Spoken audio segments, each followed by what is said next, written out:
નમસ્કાર મારા વાલા ગુજરાતી મિત્રો, જાગો જોગી જાગો ચેનલમાં આપનું સ્વાગત છે. તો આજે આપણે વાત કરીશું કે મૂલાધાર ચક્રની જાગૃતિ. તો હવે મૂલાધાર ચક્રને કેવી રીતે જાગૃત કરવું, અને જ્યાં સુધી મૂળ પોઈન્ટ આધ્યાત્મિક લાઈનમાં મૂળ પોઈન્ટ એક જ છે કે જ્યાં સુધી મૂલાધાર ચક્ર જાગૃત ન થાય, જ્યાં સુધી મૂલાધાર ચક્રનું જે મૂળ છે એ મજબૂત ન થાય, ત્યાં સુધી વૃક્ષનો એટલે કે આધ્યાત્મિક લાઈનમાં વિકાસ થતો નથી. જેમ આપણે ખેતરમાં જોઈએ છીએ કે આપણે ધરતીમાં બીજ રોપીએ છીએ, તો એમ મૂલાધાર ચક્ર પણ એક ધરતી જ છે. મૂલાધારનું જે તત્વ છે એ ધરતી તત્વ છે. એટલે જેમ બહાર આપણે જોઈએ છે કે બહાર ધરતી આપણી માતા છે, એવી જ રીતે અંદરની યાત્રા કરવા માટે ધરતી પણ આપણી માતા છે. ધરતી આપણી શરૂઆત છે, અને ધરતીમાં જ આપણે બેઠા છીએ, ધરતીમાં જ આપણે ઊભા છીએ. તો પહેલાં તો એ જ ધરતીમાં બીજ રોપવું પડે. હવે પહેલી વાત તો કે બીજ રોપવા માટે પહેલાં તો ધરતીને ફળદ્રુપ બનાવવાની પ્રોસેસ કરવી પડે છે, અને પછી જ અંદર બીજ નખાય છે. તો બીજ નાખ્યા પછી આપણે જોઈએ કે જેટલો છોડ ઉપર ચડતો હોય, જેટલું ઝાડ ઉપર જતું હોય, એટલું જ મૂળ એનું પાતળની અંદર જતું હોય. જેટલું ઝાડ મોટું એટલું એનું મૂળ મોટું. પણ અહીંયા હવે આપણે તકલીફ ક્યાં કરીએ છીએ? આપણે માની લઈએ કે આપણે એક ઝાડનું વાવેતર કરી દીધું અને ઝાડ ઉગી પણ ગયું, પરંતુ હવે આપણે એ ઝાડને પોષણ મળે એ માટે આપણે એ ઝાડના મૂળમાં પાણી રેડવાની જરૂર છે. પરંતુ આપણે એ ઝાડના મૂળમાં પાણી રેડતા નથી, અને આપણે એક સાવરણી લઈને કે એક બ્રશ લઈને એ ઝાડના જે પાંદા છે, એની જે ડાળીઓ છે, એની જે શાખાઓ છે, ત્યાં આપણે પાણીનો છંટકાવ કરીએ છીએ. હવે તમે લાખો પ્રયત્ન કરો, લાખો વખત તમે ઝાડની ડાળીઓ ઉપર, ઝાડના પાંદડાઓ ઉપર, ઝાડની શાખાઓ ઉપર કે ઝાડની કોપણો ઉપર જો આપણે પાણી છાંટવાનો પ્રયત્ન કરશું, પાણી છાંટશું ને, તો ભલે આપણે એના પર પાણી છોડતા જઈશું, પણ એ ઝાડનું એક પાંદું પણ લીલું થવાનું નથી, એક શાખા પણ લીલી થવાની નથી, અને એક પોંપણ પણ ફૂટવાની નથી. ધીરે ધીરે શું થશે? એ ઝાડ સુકાવા લાગશે. તો હવે તમે તો વિચાર કરશો કે ભાઈ અમે તો આ ઝાડને કાયમ પાણી આપતા હતા જ, પણ આપણે પાણી આપવાની વાત બરાબર છે. પાણી જે આપણે આપીએ છીએ એ પાણી આપવાની રીત આપણી ખોટી હતી, અને એ ખોટી રીતના લીધે આપણું જે મહામૂળું, જે આપણી કિંમતી ઝાડ છે, એ ઝાડ સુકાઈ જાય છે. તો હવે બીજા નંબરે કે આપણે જે અદ્રશ્ય વસ્તુ છે, કે મૂળ વસ્તુ અદ્રશ્ય છે, અને જે વસ્તુ અદ્રશ્ય છે એ જ આપણને સહાયક છે, એ જ આપણું જીવન છે. તો માની લો કે ઝાડ માટે મૂળ અદ્રશ્ય છે, અને અદ્રશ્યથી જ જે આપણને દ્રશ્ય દેખાઈ રહ્યું છે, જે ઝાડ દેખાઈ રહ્યું છે, એ ઝાડને સંપૂર્ણપણે પોષણ અદ્રશ્યમાંથી જ મળી રહ્યું છે, એટલે કે મૂળમાંથી મળી રહ્યું છે. પરંતુ હવે જો આપણે મૂળને જ ન પકડીએ, આપણું મૂળ જ મજબૂત ન હોય, તો પછી ઝાડનો વિકાસ ક્યાંથી થવાનો છે? મૂળને જ પોષણ ન મળતું હોય તો ઝાડનો વિકાસ ક્યાંથી થવાનો છે? તો પછી એ મૂળના પોષણના કારણે એ ઝાડ ઘટાદાર થાય છે, એ મૂળના પોષણના કારણે ઝાડના જે ડાળીઓ છે એ જીવિત રહે છે, લીલી રહે છે. એ મૂળના પોષણના કારણે ઝાડને ફૂલ લાગે છે, એ મૂળના પોષણના કારણે ઝાડને ફળ લાગે છે, અને એ જ મૂળના પોષણના કારણે આપણે જે ફળ ખાઈ રહ્યા છીએ, જેનો સ્વાદ લઈ રહ્યા છીએ, જેનો આનંદ લઈ રહ્યા છીએ, એ પણ એ ઝાડના મૂળના કારણે નહીં. કેમ કે જો મૂળ ગયું તો ઝાડ પણ ગયું, મૂળ સુકાઈ ગયું તો ઝાડ પણ સુકાઈ ગયું. અને ઝાડનું જે લીલું જીવન છે એનો મુખ્ય આધારસ્તંભ એ મૂળ છે. તો હવે આપણે અહીંયા શું તકલીફ કરીએ છીએ? આપણે કાયમ અત્યારે તો તમે જુઓ, હવે લોકો કહે કળિયુગ, પણ કળિયુગ તો આ યુગ છે, પણ એ કળિયુગની અંદર હવે માણસો બધા એ રીતના થઈ ગયા છે કે જેને ઝાડના મૂળને જોયું જ નથી, જે લોકોને ઝાડના મૂળનો અનુભવ જ નથી. અને આવા લોકો આજે મૂળને ભૂલી જ ગયા છે. અને જે બાહ્ય જે દેખાઈ રહ્યું છે, જે આકારમાં દેખાઈ રહ્યું છે, જે આંતરિકમાં છે, જે અંદર રહીને જે પોષણ આપી રહ્યું છે, એને આપણે જોઈ શકતા નથી. કારણ કે મૂળ ધરતીમાં છે, તો ધરતીમાં આપણે ધરતીને જોઈ શકીએ છીએ, પણ મૂળને આપણે જોઈ શકતા નથી. તો એને આજે સત્ય એટલે કે પરમાત્મા, હરિ, ભગવાન, તમે જે કહો એ ધર્મ, આનું અંદર જ છે. તો જેવી રીતે મૂળ ઝાડને પોષણ આપે છે, એવી રીતે જો આ શરીર આપણું ચાલી રહ્યું હોય, પૂરું અસ્તિત્વ ચાલી રહ્યું હોય, તો આ શરીરમાં એક એવું કયું મૂળ પડેલું છે કે જે અદૃશ્ય શક્તિ છે, અને આ શરીરને સંપૂર્ણપણે પોષણ આપી રહ્યું છે. અને એ અદૃશ્ય શક્તિના પોષણના કારણે આ શરીરની 5 જ્ઞાનેન્દ્રિયો, 5 કર્મેન્દ્રિયો અને 4 અંતઃકરણ આ સંપૂર્ણપણે કામ કરી શકે છે.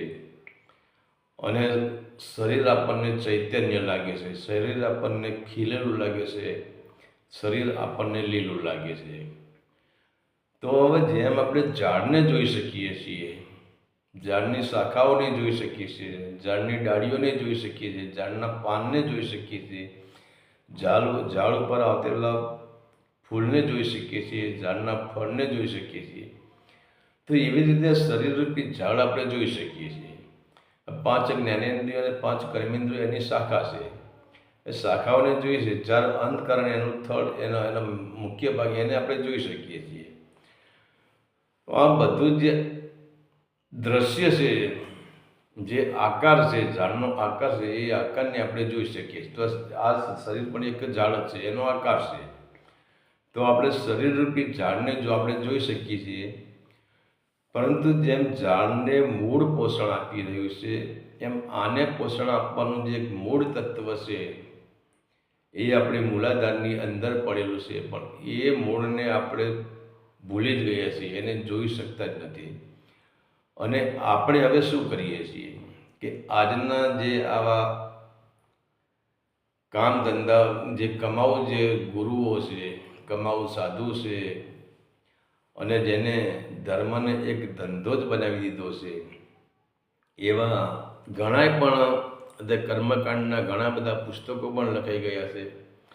અને હવે આપણે આ લોકોએ આપણને એવું શીખ્યું છે કે જે બહાર આજે દેખાઈ રહ્યું છે એ ઝાડ છે, અને એ ઝાડની તમે પૂજા કરો, એ ઝાડને તમે પાણી પાઓ, એ ઝાડના પાંદા પર તમે પાણી રેડો, એ ઝાડને તિલક કરો, એ ઝાડની આરતી ઉતારો, અને એ ઝાડમાં તમે કર્મકાંડ કરો, તમે મૂળ સુધી પહોંચી જશો.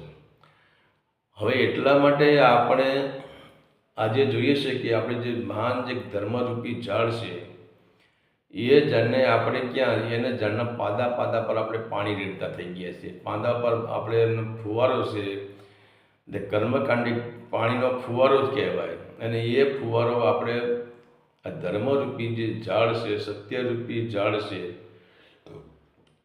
એના મૂળમાં પાણી આપણે નાખતા જ નથી. પણ કર્મકાંડમાં પાઠ, પૂજા, હવન, યજ્ઞ, આ બધી જ પ્રકારની આરતી ઉતારવાની, મૂર્તિને નવડાવવાની, મૂર્તિને નવા વાઘા પહેરાવવાના, મૂર્તિને જમાડવાની, મૂર્તિને ઊંઘાડવાની, આ જે આપણે બહારની દ્રષ્ટિએ જે કરી રહ્યા છીએ, કર્મકાંડ કરી રહ્યા છીએ, હવે વિચાર તો કરો, 56 ભોગ આપણે મૂર્તિને ધરાવીએ છીએ. તો હવે ખરેખર જો એક કહેવત સાચી છે કે જો એ જ પથ્થરમાં પ્રાણ હોય તો એ જ ઘડવાવાળો એ પથ્થરના ઉપર પગ મૂકીને એને ઘડે છે. આજે તમને કોઈ લાફો મારતો તમે જીવિત છો, તમે હમલે તમે લાફો મારી દો. હવે તમારા પર કોઈ પગ મૂકી તો તમે એને વળતો જવાબ આપી દો. પણ હવે કહે છે કે જમનારો જમી ગયો અને પથ્થરને ક્યાંથી હવે પાસ. હવે આપણી પાસે આ વસ્તુ છે જે નથી, જે જ્ઞાનનો ઉપરનો ભાગ છે, એટલે કર્મકાંડ જે જ્ઞાનનો ઉપરનો ભાગ છે, એને આપણે પોષણ આપી રહ્યા છીએ. એને આપણે કેટલીક પ્રકારનું આજે તમે જુઓ તો ખરા, કોઈ ગણપતિની મૂર્તિ, કોઈ દેવી દેવતાની મૂર્તિ ઘરમાં સ્થાપિત આપણે કરીએ છીએ, અને સ્થાપિત કર્યા પછી 9 દિવસ કે 7 દિવસ એને રાખીએ છીએ અને એને માટીને પછી પાણીમાં પધરાવી દઈએ છીએ. તો હવે આ બધું જે બહારની જે આપણે ક્રિયાઓ કરીએ છીએ, કોઈ પણ પ્રકારની ક્રિયા હોય, કર્મકાંડ હોય, પાઠ હોય, પૂજા હોય, હવન હોય, યજ્ઞ હોય, કે પછી આપણે કથા વાર્તાઓ કરતા હોય, કે બહારનો સત્સંગ કરતા હોય, કે આપણે સ્ટેજ પ્રોગ્રામો કરતા હોય, કે કોઈ પણ પ્રકારનું બાહ્ય કર્મ કરતા હોય, સવારે ઉઠીને ઘંટડીઓ વગાડતા હોય ને માઇકમાં મોટા મોટા અવાજે બોલતા હોય, આ જે પણ કર્મ છે એ કર્મ શું છે? ઝાડના પાંદા પર પાણી છાંટવા બરોબર છે. હવે આપણે જે આપણું ધર્મરૂપી ઝાડ છે, જે જ્ઞાનરૂપી ઝાડ છે, જે સત્યરૂપી ઝાડ છે, એ ઝાડના પાંદે પાંદે આપણે પાણી છાંટીએ છીએ, એ પાંદાની પૂજા કરીએ છીએ, એ ઝાડની પૂજા કરીએ છીએ, એ ઝાડને તિલક કરીએ છીએ, એ ઝાડને સ્નાન કરાવીએ છીએ, એ ઝાડને અબીલ ગુલાલ કંકુ લગાવીએ છીએ, એ ઝાડના વરઘોડા કાઢીએ છીએ અને એ ઝાડની સ્થાપના કરીએ, બધું જ આપણે કરીએ છીએ. પણ હવે તકલીફ ક્યાં થઈ છે કે મૂળ જ્યાં એનું મૂળ છે, સત્યનું મૂળ છે, ધર્મનું મૂળ છે, એનું મૂળ આપણી નાભી ચક્રમાં પડેલું છે. ત્યાં તો આપણે કંઈ પાણીનો પ્રવાહ ત્યાં પહોંચતો જ નથી. હવે પાણીનો પ્રવાહ ત્યાં પહોંચતો નથી એટલે જે સત્યનું જે મૂળ છે, આજે સત્ય મરી ગયું છે ને અસત્યનો વિકાસ થઈ ગયો છે, એનું કારણ જ આ છે કે જે અસત્યરૂપી ઝાડ છે એને આપણે પાણી સાંઠ કરીએ છીએ, પણ એ પાણીનું પોષણ એ મૂળને મળતું નથી, ધર્મને મળતું નથી, સત્યને મળતું નથી, જ્ઞાનને મળતું નથી, પરમાત્માને મળતું નથી. એટલે માનો કે આજે પરમાત્મા રૂપી ઝાડ સંપૂર્ણપણે સુકાઈ ગયું છે. હા, જબલે જ કોઈ વીર પુરુષ હશે અને એ જે પરમાત્મા રૂપી ઝાડ છે, જે સત્યનું ઝાડ છે, એના મૂળમાં પોષણ કે જેને મૂલાધારની જેને જાગૃતિ કરી હશે અને મૂલાધારમાં પોતાની ઉર્જાનો જે વ્યય થતી ઉર્જા છે એને મૂલાધારમાં કેન્દ્રિત કરી હશે અને મૂલાધારમાં કેન્દ્રિત કરીને પછી એ ઉર્જાને સૂક્ષ્મના નાડી મારફતે જે ઉપર ચડાવી છે અને જ્યાં પરમાત્મા રૂપી ઝાડ છે એના મૂળને પોષણ આપ્યું હશે, તો એ પુરુષના અંદર એક સત્યરૂપી ઝાડ પ્રગટ થઈ ગયું છે. એ 100% માનવા યોગ છે અને સત્ય પણ છે. પરંતુ આપણે હવે મૂલાધારને જાગૃત કરવાની કોશિશ બિલકુલ ભૂલી ગયા છીએ અને આપણે ગુરુ પાસે જઈએ તો શા માટે? એક આપણી લાલચથી જઈએ છીએ. કેમ કે આપણને ખબર છે કે ગુરુ પાસે જઈશું તો ગુરુના આશીર્વાદ મળશે, ગુરુની કૃપા મળશે, આપણા બાળકો સુખ શાંતિ મળશે, આપણા ઘરમાં સુખ શાંતિ થશે, આપણો ધંધો સુખ શાંતિથી ચાલશે, આપણા ઘરમાં કોઈ તકલીફ નહીં પડે. આપણે કોઈ ભક્તિ માટે ગુરુજી પાસે જતા નથી. બધા પોતપોતાના મતલબમાં જાય છે અને જે જવાવાળા છે એ પણ લોકો મતલબમાં જાય છે અને સામે જે ગુરુજી છે એ પણ મતલબવાળા છે. અને કહેવાય છે કે લોભી ગુરુ અને લાલચુ ચેલા दोनों नरक में ठेलम ठेला। તો હવે આ પ્રક્રિયા જ્યાં સુધી ચાલુ રહેશે ત્યાં સુધી ભવિષ્યમાં તમે લાખ કોશિશ કરી લો તો પણ મૂલાધાર ચક્રની જાગૃતિ થવાની નથી. અને મૂલાધાર ચક્રની જાગૃતિ કરવા માટે એક જ રસ્તો છે, ધ્યાન અને શબ્દ. અને ધ્યાન અને શબ્દ, જ્યાં ધ્યાનરૂપી જે ફુવારો છે ને શબ્દરૂપી પાણી છે, અને એ પાણીથી તમે જો મૂલાધારના ચક્રના જે સત્યનું ઝાડ છે એ ઝાડના મૂળમાં તમે એને પ્રેશર કરશો, પાણીનું સિંચન કરશો, તો જ મૂલાધાર ચક્ર જાગૃત થશે. અને જો મૂલાધાર ચક્ર જાગૃત થશે તો જ સત્યના મૂળ, જેટલા મૂળ ઊંડા જશે એટલું જ ઝાડ ઉપર વિકાસ કરશે. પરંતુ આપણા તો મૂળ ખોખરાઈ ગયેલા છે. ભલે એટલા માટે જેટલા મૂળ અંદર ઉતરે એટલું ઝાડ ઊંચું વધે, પણ આપણી પાસે તો મૂળને બિલકુલ પોષણ જ મળતું નથી અને મૂળ છે જ નહીં. એટલે જ કહે છે કે મૂળ વગરનું આ કાયા ઝાડવું, કે આ આપણી જે ભક્તિ, આજની ભક્તિ છે એને ક્યાંય મૂળ નથી. મૂળ વગરનું છે એટલે ગમે ત્યારે ઢળી પડે. અને જ્યાં મૂળ છે એ જ આ સત્યરૂપી ઝાડને પોષણ મળી રહ્યું છે. તો પહેલાંની વસ્તુ છે કે સત્યને જાણવા માટે, સત્યનો વિકાસ કરવા માટે પહેલાં જ મૂલાધાર ચક્રને આપણે કે ભલે આપણને બીજો કોઈ કંઈ ન આવડતું હતું, પણ સત્ય જે મૂલાધાર ચક્રનો જે લમ શબ્દ પડેલો છે એનાથી પણ આપણે એ શબ્દ અને ધ્યાન, લમ શબ્દને આપણે પાણી બનાવવાનું છે, અને જે ધ્યાન શબ્દ છે એ ધ્યાનને આપણે ઘડો બનાવવાનો છે. અને એ ધ્યાનરૂપી ઘડામાં લમ શબ્દને ભરવાનું, લમ શબ્દનું પાણી ભરવાનું છે. અને એ જ ઘડાથી લમ શબ્દનું પાણી છે એ જે સત્યનું ઝાડ છે એ ઝાડના મૂળમાં એનું સિંચન કરવાનું છે. તો જ સત્યનું ઝાડનો જે મૂળ છે એને વિકાસ થશે, અને તો જ એ ઝાડ આકાશમાં લહેરાશે.